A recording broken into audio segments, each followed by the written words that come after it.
Hello and welcome. मैं हूं आपके साथ इति और आप देख रहे हैं TV9 ट्रेंडिंग। आज एक बार फिर से मैं हाजिर हूं आप सभी के सामने खबरों का पिटारा लेकर। तो बिना देर किए शुरू करते हैं आज का धमाकेदार एपिसोड। सबसे पहली खबर यूक्रेन युद्ध से जुड़ी हुई है। आखिर यूक्रेन युद्ध के बाद रूसी नागरिक दुबई क्यों जा रहे हैं, इस बारे में हम आपको विस्तार से बताएंगे।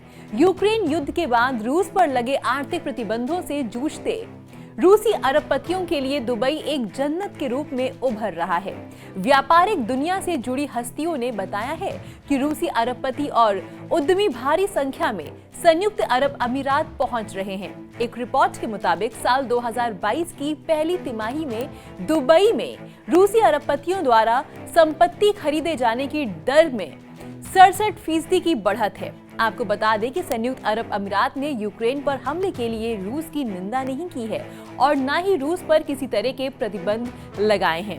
संयुक्त अरब अमीरात उन रूसी नागरिकों को वीजा भी दे रहा है जिन पर अब तक प्रतिबंध नहीं लगाए गए हैं, जबकि कई पश्चिमी देशों ने इस पर प्रतिबंध लगा दिया है। एक अनुमान के मुताबिक पिछले 2 महीनों में लाखों लोगों ने रूस छोड़ दिया है। हालांकि इस बारे में सटीक आंकड़े उपलब्ध नहीं हैं। वर्चोजोन के प्रमुख अधिकारी जॉर्ज होजेगे कहते हैं, युद्ध शुरू होने के बाद से हमें रूसी नागरिकों की ओर से 5 गुना ज्यादा इंक्वायरी मिल रही है।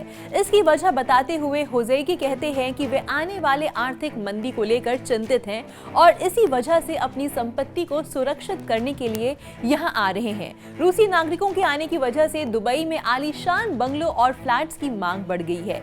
रियल एस्टेट एजेंट्स की माने तो रूसी लोग दुबई आकर घर तलाश रहे हैं, जिससे संपत्तियों की कीमतों में उछाल देखा जा रहा है।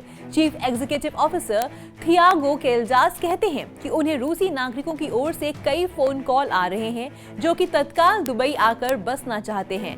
वे कहते हैं, दुबई आने वाले लोग संपत्तियों को सिर्फ निवेश के लिहाज से नहीं खरीद रहे हैं, वे दुबई को अपना दूसरा ठिकाना बनाने के बारे में सोच रहे हैं।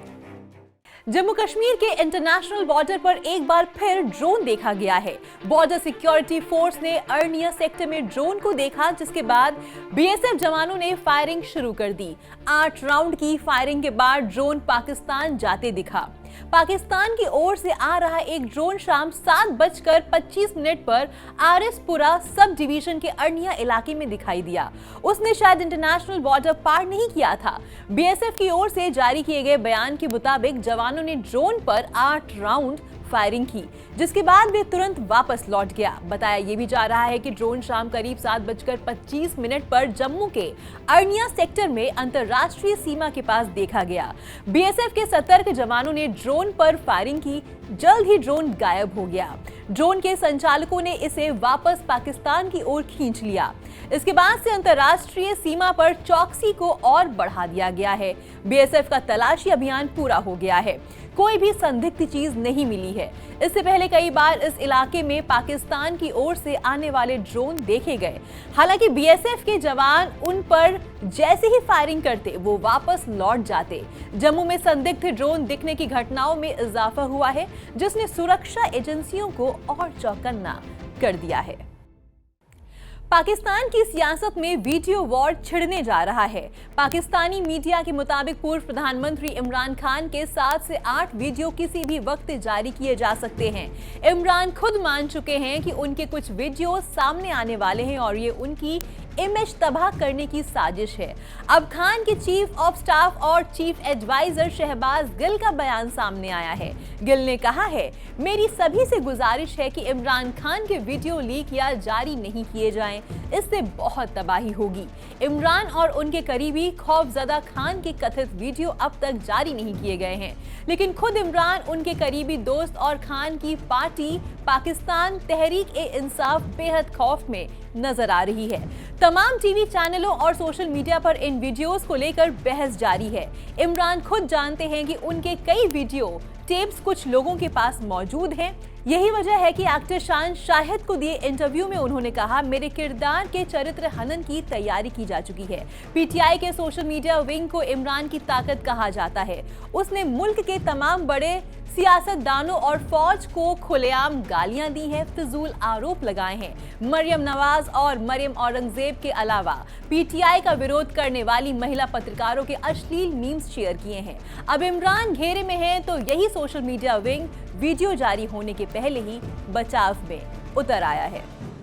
रूस यूक्रेन युद्ध के बीच 9 मई को लेकर यूरोपीय देशों में टेंशन बढ़ती जा रही है। यूरोपीय देशों ने आशंका जताई है कि 9 मई को विक्ट्री डे परेड के दौरान रूसी राष्ट्रपति व्लादिमीर पुतिन कयामत के दिन की चेतावनी दे सकते हैं। दरअसल 9 मई को रूसी सेना मॉस्को के रेड स्क्वायर पर नाजी जर्मनी के खिलाफ मिली जीत की 77वीं वर्षगांठ मनाएगी। इस दिन रूसी सेना अपने नए हथियारों को दिखाकर भव्य शक्ति प्रदर्शन भी करने वाली है। इस अवसर पर व्लादिमीर पुतिन रूसी सेना को संबोधित भी करेंगे। पहले ये आशंका जताई गई थी कि विक्ट्री डे परेड के दिन पुतिन यूक्रेन के खिलाफ जंग का ऐलान कर सकते हैं, क्योंकि रूसी सेना अभी तक स्पेशल मिलिट्री ऑपरेशन का नाम देकर हमले कर रही है। हालांकि पश्चिमी देशों के इस दावे पर रूस ने कड़ी प्रतिक्रिया दी है। क्रेमलिन के प्रवक्ता दिमित्री पेस्कोव ने कहा है, इसकी कोई संभावना नहीं है, ये बकवास है। पेस्कोव ने यह भी कहा है कि लोगों को उन अटकलों को नहीं सुनना चाहिए कि बड़े पैमाने पर सेना उतारने पर निर्णय हो सकता है। पेस्कोव ने कहा है कि ये सच नहीं है। हालांकि रूस के वादों और दावों पर यकीन करना इतना आसान नहीं है, क्योंकि 23 फरवरी की रात तक पुतिन से लेकर रूस के हर नेता और प्रवक्ता एक ही रट लगाए हुए थे कि उनका देश यूक्रेन के खिलाफ कोई भी सैन्य कार्रवाई नहीं करेगा। लेकिन 24 फरवरी को तड़के ही रूसी सेना यूक्रेनी सीमा में दाखिल हो गई थी। और इसी के साथ आज के एपिसोड में फिलहाल के लिए बस इतना ही। अगले एपिसोड में हम फिर से हाजिर होंगे कुछ और टॉप ट्रेंडिंग खबरों के साथ। Till then take care, bye bye and stay tuned to TV9 digital.